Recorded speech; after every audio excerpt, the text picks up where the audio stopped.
করলেন, তখন আসমানবাসীদের পক্ষ থেকে আওয়াজ আসলো, আপনারা কে এসেছেন? আপনি কে এসেছেন? জিবরিল আমিন আলাইহিস সালাতু ওয়াস সালাম বলতেছেন যে বিশ্ব নবী, দু জাহানের বাদশা নবী এসেছেন। বলেন সুবহানাল্লাহ। আকাশের সমস্ত ফেরেশতারা, আকাশের সমস্ত ফেরেশতারা মারহাবা ইয়া রাসূলুল্লাহ, মারহাবা ইয়া রাসূলুল্লাহ, মারহাবা ইয়া হাবিবাল্লাহ ধ্বনি দিতে দিতে আল্লাহ রাসূলকে বরণ করতেছেন। বলেন সুবহানাল্লাহ। প্রথম আসমানে গিয়ে সেখানে সাইয়্যিদুনা হযরতে আদম আলাইহিস সালাতু ওয়াস সালামের সঙ্গে সাক্ষাৎ হয়েছে। আদম আলাইহিস সালাতু ওয়াস সালাম ওনাকে কি করেছেন? আপনার স্বাগতম জানিয়েছেন। প্রথম আসমানে আল্লাহ রাসূল গিয়ে পৌঁছলেন। প্রথম আসমানে যখন বিশ্বনবী, দু জাহানের বাদশা নবী মুহাম্মদুর রাসূলুল্লাহ সাল্লাল্লাহু আলাইহি ওয়াসাল্লাম গিয়ে যখন পৌঁছলেন, সেখানে দেখলেন বিশাল প্রকাণ্ড একটা মোরগের মতো একটা মোরগ, বিশাল প্রকাণ্ড একটা মোরগ দেখলেন। তার আপনার এমন ভাবে তার ঠোঁট হলো জমিনের শেষ প্রান্তে, আর তার উপর কোথায় কেউ জানে না, এমন ভাবে আসমানে জমিনে এত বড় একটা মোরগ। আল্লাহর রাসূল, দু জাহানের বাদশা নবী মুহাম্মদুর রাসূলুল্লাহ সাল্লাল্লাহু আলাইহি ওয়াসাল্লাম জিজ্ঞাসা করলেন, হে ভাই জিবরিল আমিন আলাইহিস সালাতু ওয়াস সালাম, এ প্রকাণ্ড যে মোরগ দেখতে পাচ্ছি, মোরগের আকারের, সেটা কি? জিবরিল আমিন আলাইহিস সালাতু ওয়াস সালাম বলেন, ইয়া রাসূলুল্লাহ, ইয়া হাবিবাল্লাহ, ইয়া রাহমাতাল লিল আলামিন, নবী গো, সেটা কোনো মোরগ নয়। আল্লাহ রাব্বুল আলামিন মোরগ আকারের একটি ফেরেশতাকে তৈরি করেছেন। তার খানা পেনা হলো আল্লাহর হামদ এবং সানা। বলেন সুবহানাল্লাহ। তার খানা এবং পিনা হলো আল্লাহর প্রশংসা করা, আল্লাহর তারিফ সিফত বর্ণনা করা। বলেন সুবহানাল্লাহ। ফজরের সময় শেষ রাত্রিতে আপনার মোরগ যখন ডাকে, মানুষ বলেন মোরগ ডাকতেছে, রাত্রি শেষ হয়ে গেছে, ঠিক কিনা? সেটার একটা কানেকশন রয়েছে সেই ফরিস্তার সঙ্গে। শেষ রাত্রিতে সেই ফরিস্তা যখন হামছানা শেষ করে, যখন তার গা ঝাড়া দেয়, দেশের মোরগ গলা ডাকে, চিৎকার দিয়ে বলেন সুবহানাল্লাহ, সুবহানাল্লাহ। এই একটা কানেকশন রয়েছে সেই মুরগ রূপী ফরিস্তার সঙ্গে। আল্লাহ রসুল প্রথম আসমানে গিয়ে ভয়াবহ অবস্থা দেখলেন। আল্লাহ রসুল কিছুক্ষণ এগিয়ে গেলেন, সেখানে গিয়ে দেখলেন একদল মানুষকে এমন ভাবে শাস্তি দেওয়া হচ্ছে, তাদের পেটের মধ্যে, তাদের পেটের মধ্যে আপনার জ্বলন্ত আগুনের কুণ্ড দেখা যাচ্ছে। মানুষগুলা এমন ভাবে চিৎকার করতে আছে, মানুষের চিৎকারে যেমন যদি জমিনটাকে কোনো মানুষ চিৎকার দেয়, আল্লাহর আরশ পর্যন্ত সেই চিৎকার পৌঁছে যাবে। আল্লাহ রসুল, দু জাহানের বাদশা নবী মুহাম্মদুর রাসূলুল্লাহ সাল্লাল্লাহু আলাইহি ওয়াসাল্লাম বলতেছেন, ভাই জিবরিল আমিন আলাইহিস সালাতু ওয়াস সালাম, এই মানুষগুলাকে কেন এত শাস্তি দেওয়া হচ্ছে? এই মানুষগুলা কি অপরাধ করেছিল? জিবরিল আমিন আলাইহিস সালাতু ওয়াস সালাম বলতেছেন, ইয়া রাসূলুল্লাহ, ইয়া হাবিবাল্লাহ, এগুলা আপনার উম্মতের মধ্যে থেকে একদল উম্মতকে কিয়ামতের মাঠে এইভাবে শাস্তি দেওয়া হবে। তারা এই জমিনের মধ্যে থাকতে তারা আপনার সুদ, আপনার বক্ষণ করতো, এজন্য তাদেরকে আপনার কিয়ামতের মাঠে শাস্তি দেওয়া হবে।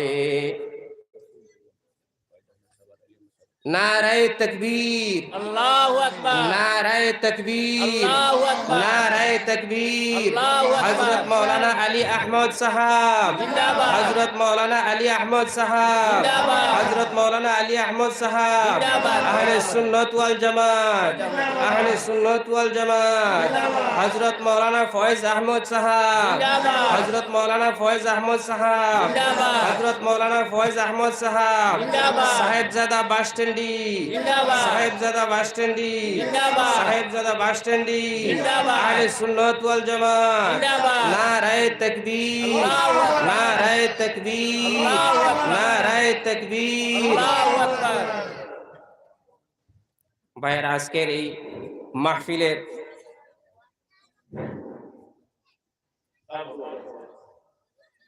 আজকের এই মন্দিরে তাই সভাপতি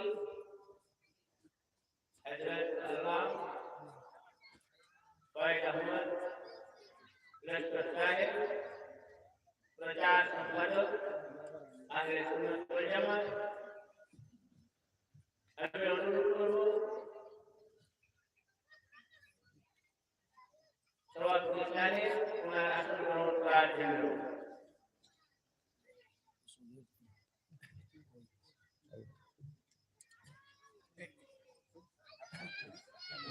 এবং সভাপতি সাহেবকে গামছা দিয়ে বরণ করিবে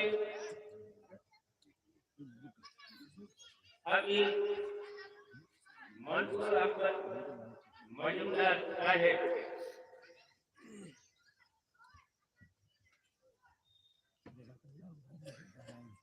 হযরত মৌলানা আলী আহমদ সাহেবকে বরণ করিবে হযরত মৌলানা আবুল ফজল লস্কর সাহেব।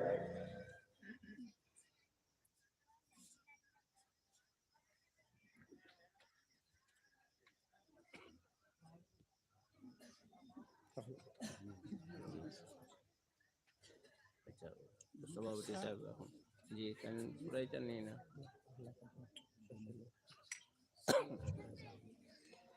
اللهم صل على سيدنا مولانا محمد وعلى آل سيدنا مولانا محمد اللهم صل على سيدنا مولانا محمد وعلى آل سيدنا مولانا محمد সাহেবগণ বর্তমানে আপনাদের সম্মুখে উপস্থিত সাহেবজাদা বাস স্ট্যান্ড তথা এই মাহফিলের স্থায়ী সভাপতি তাছাড়া বিশিষ্ট আলিমে দ্বীন হযরত মাওলানা আলী আহমদ সাহেব।